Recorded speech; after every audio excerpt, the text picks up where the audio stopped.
Welcome to Wallace on Wire. Today we're talking about netizens' reaction toward Education Minister Fadhlina statement on the examination rights for students involved in a recent high-profile sexual assault case in Malacca. You probably saw the headline. So we're looking into that massive political and, well, social firestorm. It all erupted after the minister's statement about those four 17-year-old male students. The ones accused in that awful sexual assault case happened right inside of school, too. Exactly. And the core issue, it was simple on the surface, but just incredibly complex underneath. The minister confirmed that, despite these really serious allegations, these students would still get to sit for the SPM. So today we want to unpack why that decision, which the Ministry of Education Malaysia says is, legally required, sparked such intense public anger. It really made people question what justice even means in our education system. Well, to really get the reaction, we first need to lay out the facts and maybe the ministry's position, legally speaking. Okay. So the incident itself, an alleged sexual assault of a Form 3 female student. 4 schoolmates, 17-year-olds, accused. And it was at a school noted for being, well, high-performing in Malacca. Right.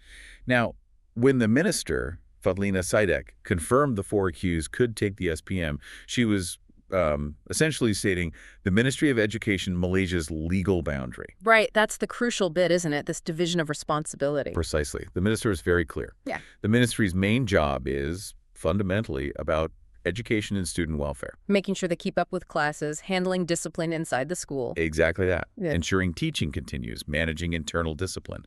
But the criminal investigation, the actual charging, enforcing criminal law that's completely separate, it falls strictly under the Royal Malaysia Police. So the ministry can't just, kick them out of the exam based on an accusation alone? Legally, no. They can't unilaterally revoke a minor's right to education based purely on an allegation. That's a key legal point. It's a technical reality, really. The minister urged the public, let the authorities investigate.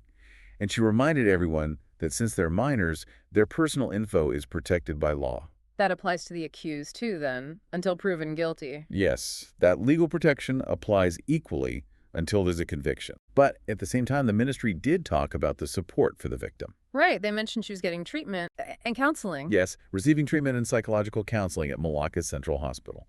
And they stated they're cooperating with the Royal Malaysia Police to try and stop things like this happening again. Okay, so that's the official stance, the legal separation. But wow, when you translate that into how people felt, it just didn't land well, did it? No, it triggered a massive emotional response. It felt like it completely failed the empathy test for most people. The vast majority, looking at this, thinking about the trauma, they didn't really care about the bureaucratic lines between the Ministry of Education Malaysia and the Royal Malaysia Police. They saw something else. They saw the government seemingly putting the future of 4 alleged perpetrators first. That was the gut reaction. And the central outcry was just this feeling of unfairness. It was raw, very emotional, all focused on the victim's pain. I saw so many comments online just hammering this point. Yeah, the contrast was stark in people's minds. Exactly. One sentiment that got shared a lot, it basically said, the future of the rapist shouldn't be destroyed, but nobody's guaranteeing the future of the victim. Just think about that for a second. It's powerful. And another one, just as direct. They destroyed the future of the girl, but didn't think about it. People felt the focus on the boys' exams showed, a real lack of visible concern for what the girl was going through, that lifelong trauma. And that perceived lack of concern, or maybe the way the communication prioritized things, that's what really fueled the political crisis, you could say. The public reaction became a direct hit on the minister's moral judgment. Oh, absolutely. And it got personal, really brutal online. People were directly questioning her empathy, asking how she'd feel if it was her own child. That's a common line of argument in these situations. It is. And it just snowballed fast. Lots of calls for Fadhlina to resign. And people started linking it to wider issues. Connecting it to past incidents. Yeah, connecting it to other high-profile discipline problems in schools recently. It felt like this wasn't just about this case, but more like a boiling point. Frustration about violence in schools not being handled effectively. That makes sense. But while that emotional wave was huge, what's also interesting, if we dig a bit deeper, is the more analytical debate that started happening among some netizens too. They sort of accepted the basic legal point. The ministry probably can't just block minors from education entirely based on allegations. But then they started questioning the how, the logistics, and maybe the political judgment behind the announcement. So moving beyond just pure outrage to practicalities. Exactly. which leads us to this whole debate about the location of the exam. Right, I saw that. The argument wasn't if they could take the SPM, but where? Precisely. If the accused legally have the right to sit the exam, people argued, does that mean they should be sitting it in a normal school hall next to other students? Yeah, that feels wrong. Many netizens felt strongly about that. They pointed out, look, we already have ways to handle this. There are precedents. So people started looking for solutions that fit both the law and that sense of justice. You got it. And this is where you saw suggestions based on things that already happened. Yeah. People were quick to say, well, students who are really sick take exams in hospital wards, right? Yeah, that happens. And people in detention, they sometimes take exams in special facilities too.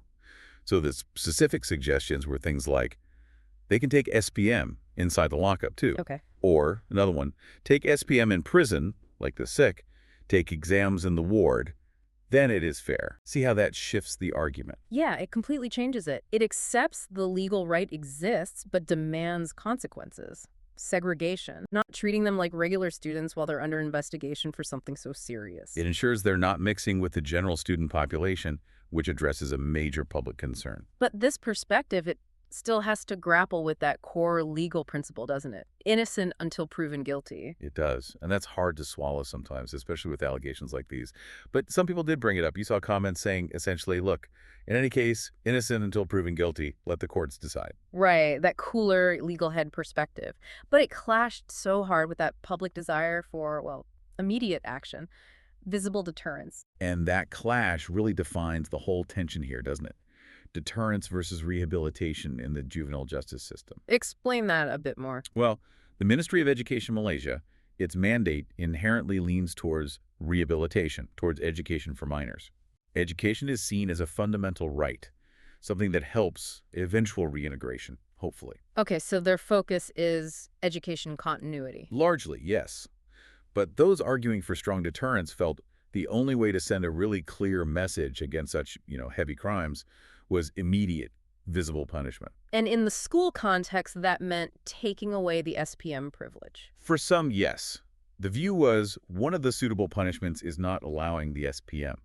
Because losing that chance, the SPM is such a critical gateway exam in Malaysia. Huge. That losing it is seen as a major immediate consequence, something that might actually deter others. So that's one side. What's the other? The other side is the legal framework itself, which generally resists using education as a punishment for minors before a conviction, especially when it involves fundamental rights.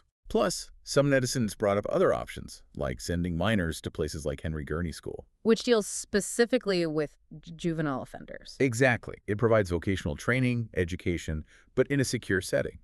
The fact that the ministry maybe didn't immediately clarify that these alternative options, taking the exams somewhere else, not on campus, were being looked at, perhaps that made the initial announcement seem more like simple leniency than it needed to. Yeah, the communication could have been handled better, maybe, emphasizing those alternatives from the start. Possibly, it might have managed the political optics differently. So this whole thing, starting from just one statement by the minister, it really grew fast. It became about much more than just 4 students and 1 victim. It tapped into this wider national conversation about systemic problems. Definitely. Problems in how we manage school violence, how discipline is enforced. You're right. It highlights these deep concerns about, well, how effective the Ministry of Education, Malaysia's disciplinary enforcement really is, and maybe more crucially, what protections are actually in place for victims within our schools. The public reaction really shows, I think, a significant lack of faith that the system can both hold perpetrators accountable and properly safeguard the victim's future at the same time. That's the core conflict, isn't it? Laid bare. Yeah. So ultimately, this whole case forces us, and especially leaders, to confront this incredibly tricky balancing act, particularly with minors. It's a tightrope walk. How do you, as a minister, follow the letter of the law on a minor's right to education, which, is a legal right, you can't just ignore it, but at the same time, satisfy the public's complete and understandable demand for immediate, visible justice for such a horrific crime? And the political cost of appearing lenient, even if you're just following the law, would be huge, especially if the perception is that the victim's trauma isn't front and center in the conversation. Yeah, that perception is powerful. So maybe the question for you, the listener, to think about is this.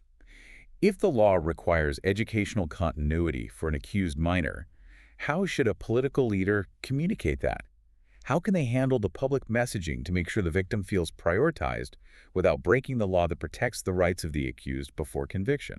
Can you even separate the judicial process from the moral expectation in the political arena? Is that possible? That's the million-dollar question. Remember to like and subscribe for more videos like this.